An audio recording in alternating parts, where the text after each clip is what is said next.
uma busca lá. Tá, galerinha. Então, essa parte aqui das propriedades já foi. Aqui entra a parte das fórmulas, então, né? Então, como a gente falou, o ar tem massa, né? Só que ele é mais... não tem tanta... aquela propriedade, no caso das moléculas que são mais separadas, né? Que ele tem, né? Então, a gente consegue comprimir e tudo mais. Então, essa daqui seria a fórmula principal que a gente vai utilizar, que é da pressão, tá? O símbolo é P, e é a força exercida por uma unidade de área, tá? Então, aqui a gente tem pressão igual a força dividido por área, tá? Pressão igual, então, a quilograma-força em centímetros quadrados, tá, gente? Então, quando a gente for fazer alguma aplicação de fórmula, tá? Lembrem disso, que é sempre por centímetros quadrados. Quando a gente falar em área aqui, ó, é centímetros quadrados, tá, gente? E aqui é quilograma-força, força aqui no caso, certo? Então, o resultado disso resulta em quilograma-força por centímetros quadrados. A unidade, então, no sistema internacional, né, para medir a pressão é o Pascal, né, é o PA, equivalente a uma força de 1 newton por uma área de 1 metro quadrado. Tá? A pressão exercida pela atmosfera ao nível do mar corresponde a 101.325 Pascal. Tá? E esse valor é normalmente associado a uma unidade chamada atmosfera padrão.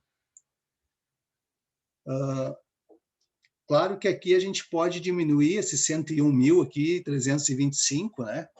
Por uma letrinha aqui, né? A gente pode botar quilo, né? E aí ela vai ficar um pouquinho menor. Ela vai ficar assim, ó.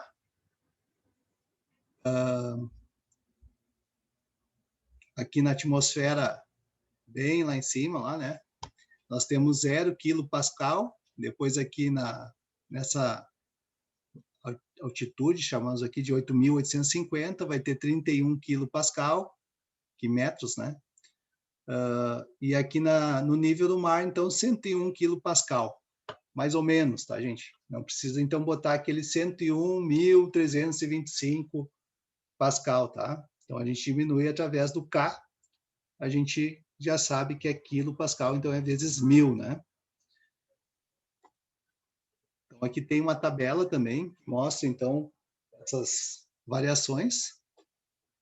Aqui em bar, aqui em atmosfera, Torricelli, PSI, tá? Então, essas unidades aqui de medidas, elas correspondem a isso aqui, se igualam a isso aqui, certo? Vou deixar depois para vocês verem certinho, mas não é sempre que a gente utiliza esse gráfico aqui, essas medidas aqui, tá?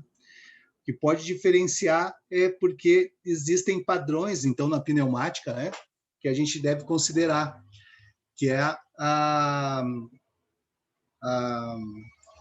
unidade de medida, então, da ISO. Tem o ISO, deixa eu ver se aparece aqui nessa... Não aparece, mas na outra aparece, tá? E depois eu explico para vocês também. Tem uma numeração no ISO lá que tem uma unidade, considera uma unidade, e na ISO tem uma outra numeração que considera outra unidade, tá? Então, às vezes pode acontecer isso aí, mas para a gente resolver isso, existe um catálogo daí, tá? Um catálogo que é muito eficiente, é da Pacquiao. Depois eu posso até baixar para vocês e mostrar alguma coisa, tá? Propriedade dos gases, então aqui a vazão, então, né? Em metros cúbicos por milímetros, ou litros por minutos, né? Por minutos, desculpa, aqui é tempo, né? Que a gente está vendo a vazão, ela tem uma relação entre a velocidade, então é pelo tempo. Litros por minuto ou pés por minutos, tá? Relação entre pressão e fluxo, tá? A relação entre pressão e fluxo é a mais importante para a pneumática. Se não houver fluxo, a pressão em todo o sistema pneumático se manterá a mesma em todos os pontos. Porém, se houver fluxo de um ponto a outro, a pressão posterior será sempre mais baixa que a anterior. A diferença de pressão depende de 3 fatores: pressão inicial, o valor de ar e a resistência ao fluxo na conexão. Tá? Essa relação é representada pela lei de fluxo similar à lei de Ohm. Então, pensem assim, ó, pessoal, o ar, né, ele tem uma resistência também, né? Como ele é uma massa também, ele tem uma certa resistência. Imagina que tu vai largar uma folha, né, no ar, assim, de uma certa altura ela vai cair bem de levezinho, né? Ela não cai como se não tivesse nada ali. É o ar que está fazendo essa resistência, então, para que ela não caia direto. Então, existe uma resistência parecida com a lei de Ohm, então, certo? Deixa eu só mostrar para vocês, então, alguma coisinha sobre cálculo, tá, gente? Para não deixar vocês tão apreensivos aí. Deixa eu interromper aqui.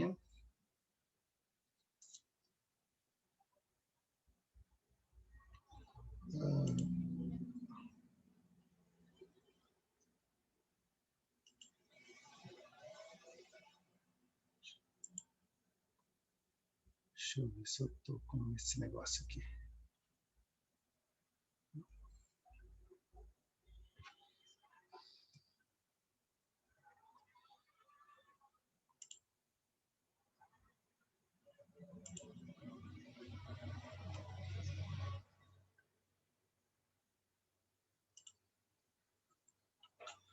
Vou tentar ser meio breve nessa parte aqui do cálculo.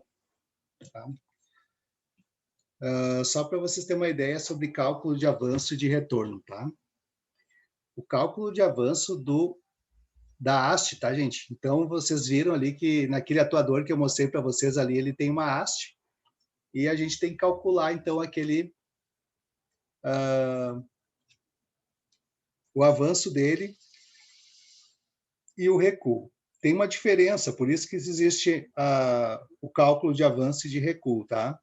Quando ele avança, ele não retorna com a mesma força, tá? Ele retorna com menos força. Normalmente, porque tem uma parte do corpo do êmbolo, né? Que não está calculada quando está retornando. Quando a gente avança, ele bate direto no êmbolo. Deixa eu ver se eu mostro para vocês isso aqui primeiro. É que eu não conseguia, eu não abri esse atuador aqui, eu tivesse aberto ele antes.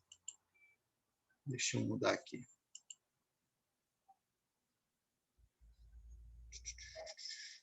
Esse negócio, ué? Onde é que foi? Tá.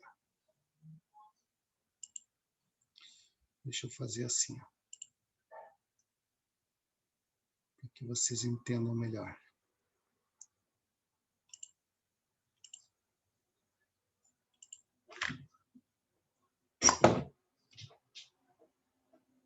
Pessoal, olha só. Essa parte da haste, tá? Ela tem um êmbolo aqui dentro, né? Que faz com que consiga pressionar o ar que entra dentro desse cilindro, dessa parte cilíndrica aqui, tá? Então, esse êmbolo, ele tem ali uma vedação. Tem uma coroa, a gente chama de coroa, né? Ele tem uma coroa, e essa coroa, ela tem umas borrachas, então, que vedam. Tem uma gacheta, né? Onde é colocada essas borrachas que vedam e não deixam que o ar escape para o outro lado quando ela está pressionando. Tá? Que nem nesse caso aqui ela está atuando. Vamos supor para cá, está entrando o ar aqui, né? Então, quando ela está no meio do caminho, ainda tem um espacinho, né? Não vai deixar que escape para cá. Vai deixar toda a pressão para cá. Então, quando ela faz esse esforço para cá, né, gente, de avanço, esse esforço de avanço, a gente tem um valor de força que ela fez aqui, tá? Só que ela tem uma coroa aqui depois. Essa coroazinha com a gacheta, com as vedações e tudo mais, e o êmbolo, ela tem um corpo, então, que ela fica do outro lado, desse lado aqui onde está a haste, tá? Essa parte onde tem a haste tem um corpo sólido ali que o ar não consegue interferir, né? Então, por isso que esse cálculo de avanço, quando ele avança daqui para lá, ele é muito mais forte de quando ele retorna, tá? Quando ele tem um retorno, ele tem, então, uma parte de um corpo sólido ali que ele não consegue interferir. Então, ele tem menos pressão, menos força, tá? Agora, a gente vai fazer, então, um cálculo parecido, tá? Só para vocês entenderem um pouquinho mais. Eu vou entrar aqui nesse negócio aqui. E a gente faz esse cálculo. Então, olha só, gente. Vou fazer um desenho aqui, faz de conta, tá? Deixa eu pegar aqui. Faz de conta que isso aqui é um atuador, certo? Vamos botar aqui. Opa. Deixa eu puxar para cá assim. Assim. Assim. Tá meio ruim o desenho aqui por causa desse negócio aqui. Digamos que aqui seja o atuador, tá, gente?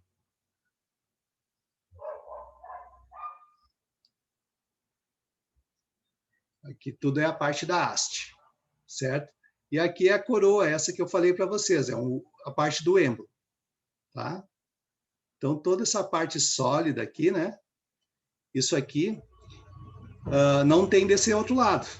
Então, por isso que tem menos força. Quando o ar entra, vamos fazer de conta que aqui é onde tem uma entrada de ar, tá? Aqui tem uma entrada de ar. Quando o ar entra, ele pode pressionar tudo isso aqui, certo? Toda essa parte aqui. E aqui desse lado, né? Quando ele entra por aqui, ele vai pressionar aqui, essa parede aqui e essa parede aqui. Porém, essa aqui do meio ele não consegue, porque é uma parte sólida aqui, né? Tem a haste de aço e tem mais aqui o êmbolo todo, essa parte aqui, que é a parte onde veda, então, né? Tem as borrachas, tem a gacheta, tem essa parte aqui. O que acontece? O ar entra aqui, como ele fica enclausurado, ele não consegue voltar para trás, né? Ele vai criar uma pressão nas paredes dos cilindros, né? E esse aqui. E aqui também, né? E vai empurrar, então, essa haste para cá, certo? Aí nós temos, então, a força de avanço, certo? É uma formulazinha bem fácil, tá, gente? Eu vou até escrever aqui para vocês, depois vocês vão ver no material aí que tem umas fórmulas assim.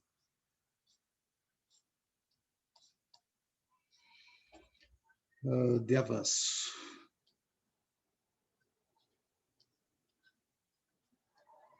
Certo? Então, olha só, a fórmula é bem tranquila. Ó. É aquela que estava ali no slide. É P, que é pressão, força sobre área, né? A gente pode usar ela assim, ó. Força, que eu quero descobrir a força, né? É igual a P vezes A. Certo, gente? Então, aqui, ó. Até vou botar aqui o que significa cada um. Sendo que F, né? É igual a quilograma força, que corresponde à força. Depois eu tenho o P, que é igual a quilograma força também, tá? Por centímetros quadrados, que corresponde à pressão, tá? Pressão. E depois eu tenho a área, né? O A, que é centímetros quadrado, que é a área, né? Área. Certo, gente? Então, é bem fácil de fazer aqui essa parte aqui. E agora a gente vai fazer, então, um cálculo de avanço, tá? Então, vou botar aqui, ó, força de avanço, tá? É igual, então, a pressão no manômetro, tá? Pressão no manômetro vai ser uma constante. Na verdade, não vai ser uma constante. Ela vai ser uma medida que normalmente se usa na rede de na rede de pneumática, tá? Então, normalmente se utiliza 6, tá? 6 quilograma-força, tá? Vou botar aqui, vezes a área do êmbolo. A área do êmbolo é aquela partezinha ali, ó. Essa área do êmbolo aqui, tá? Aqui no desenho aqui. Essa área desse êmbolo, onde o ar vai bater ali. Então, olha só, gente. A área do êmbolo, a gente tem que descobrir através de π, né? A área, aquilo ali é circular, não é quadrado, né? Então, eu tenho que fazer aquela constante com o π, né? Então, olha só como é que eu faço, gente. Pode ser que não esteja no material lá, é um pouquinho diferente às vezes, né? Mas é a mesma coisa, na verdade. Só que a gente faz uma divisão diferente aqui para ser mais rápido, tá? Então, a área do êmbolo. Vou botar aqui a área do êmbolo.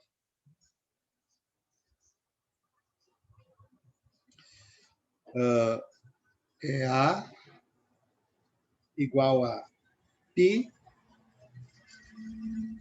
vezes o diâmetro, então, do êmbolo, tá? O êmbolo ao quadrado, dividido por 4, certo? Então, digamos assim, ó, que a área desse êmbolo aqui, né, é de 2,5 centímetros, tá, gente? Quando a gente fala aqui, a gente fala em centímetros, não é em milímetros mais, tá? Então, não é 25 milímetros, é 2,5 centímetros. Se vocês encontrarem um problema lá que está em milímetros, vocês vão ter que converter para centímetros, tá? Então, vamos pegar aqui, ó. Digamos que seja 2,5 centímetros, tá? Então, a área do êmbolo é igual a π, vou botar assim, por enquanto, vezes 2,5 ao quadrado, né? Dividido por 4. Isso aqui vai dar, então, 3,14 vezes... quanto é que vai dar aqui? Deixa eu ver. Vai dar 6,25.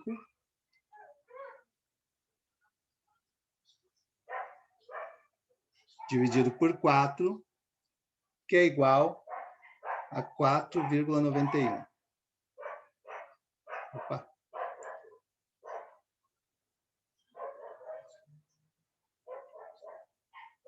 Certo? Essa aqui é a área do êmbolo, tá, gente? É a área do êmbolo. Isso aqui é em centímetros quadrados. Centímetros quadrados, certo?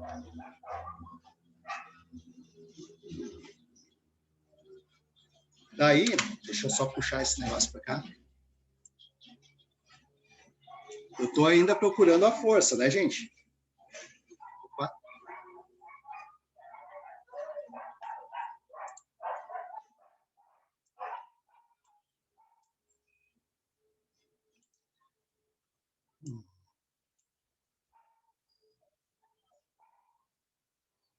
Eu estou ainda procurando a força. Então, agora sim, eu vou ter que pegar a medida que foi colocado lá no manômetro. Tá? Normalmente é 6, né? Aí sim, aí eu vou procurar a medida que foi colocada lá no manômetro. Então, opa, P no manômetro lá, né? A pressão no manômetro é normalmente 6 bar, tá? 6 vezes a área, né? 4,91 é igual, então, a 29,46, desculpa, quilograma-força.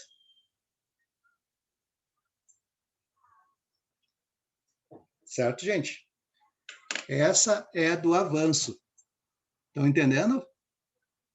Estão aí ainda? Estou falando sozinho. Sim.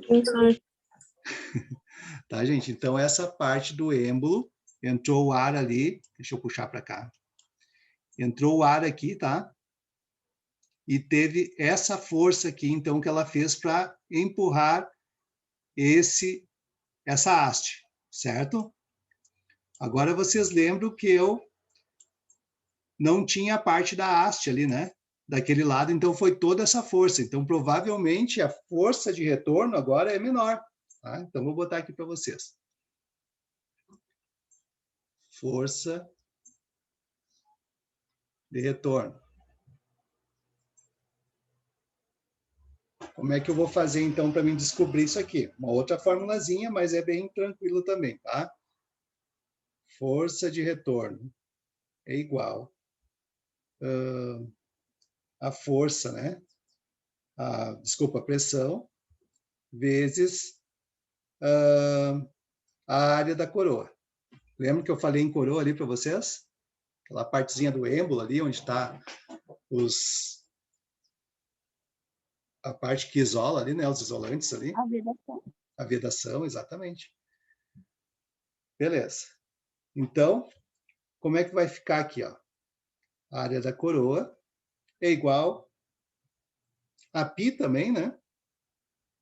Π. Opa. Deixa eu botar um π melhor aqui.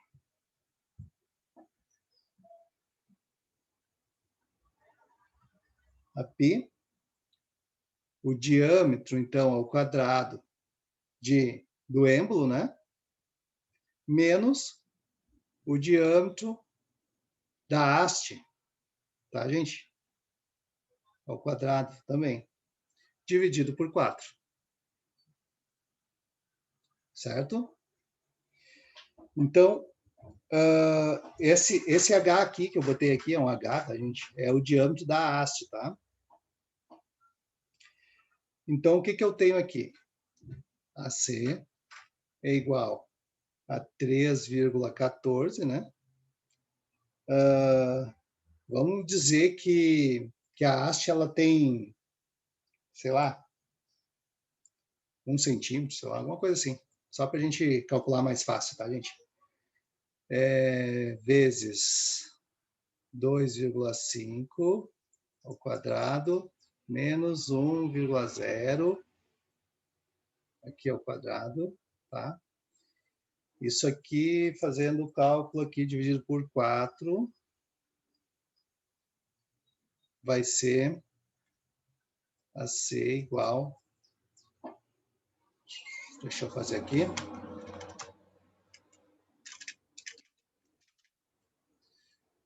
Vai dar 4,12 centímetros quadrados. 4,12 centímetros quadrados, tá?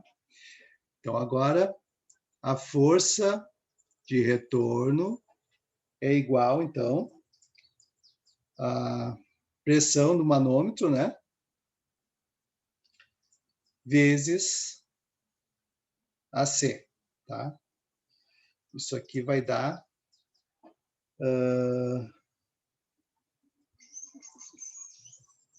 6 vezes 4,12.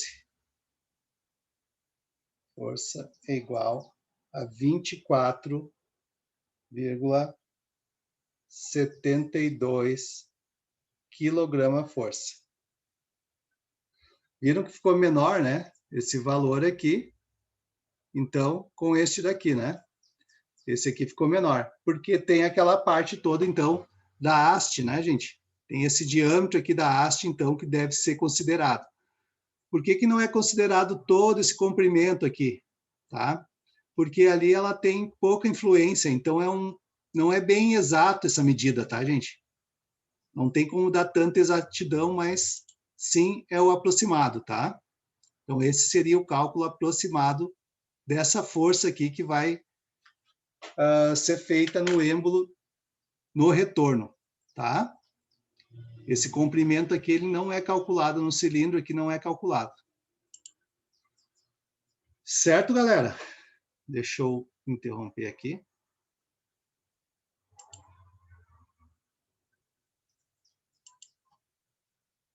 Conseguiram entender alguma coisa? Ficaram com muita dúvida? Tá tranquilo? Não tá? Deu para entender, Sir. Vou mostrar para vocês. Isso aqui é o êmbolo, tá, gente? Um manômetro, tá? Esse aqui tá com problema, ele tá quebrado. Então, aqui ela tem a medida em bar e em PSI, certo? Então, esse reloginho aqui, ele, conforme a medida, a gente coloca ali qual é a pressão, né? Certo? Essa parte de automação, essa parte aqui de pressão e tudo mais, isso aqui já é regulado. Lá na Marco Polo, lá no CTM, por exemplo, lá já é regulado, já chega para vocês lá, vocês não precisam estarem fazendo regulagem dessas pressões, tá? Então, lá nas furadeiras, é esse tipo de pressão que vocês vão ter disponível lá, né? Que é 6 bar por aí, certo? Conseguiram entender alguma coisa, pessoal? Sim. Tudo quietinho? Sim, senhor. Só me ouvindo? Tá bom. Então tá. Olha só, então ficou lá para vocês no Sapien, já disponível esse material aí, se apropriem dele. Eu deixei bastante tempo ali para vocês resolverem também os exercícios, vai ficar até terça, tá? Amanhã eu vou vir com esse mesmo conteúdo, de repente a gente conversa um pouquinho mais, dá uma reforçada, e depois eu vou colocar já a parte, então, de atuadores e como é que vai ficar os circuitos e tudo mais para vocês trabalharem. Vai ser bem bacana, tá? Certo, turma? Certo. Então tá. Certo. Bom trabalho para vocês. Até amanhã. Nos falamos. Até, Valeu, senhor. Valeu, senhor. Até, senhor. Valeu. Valeu, senhor. Até mais. Nossa, bugou tudo.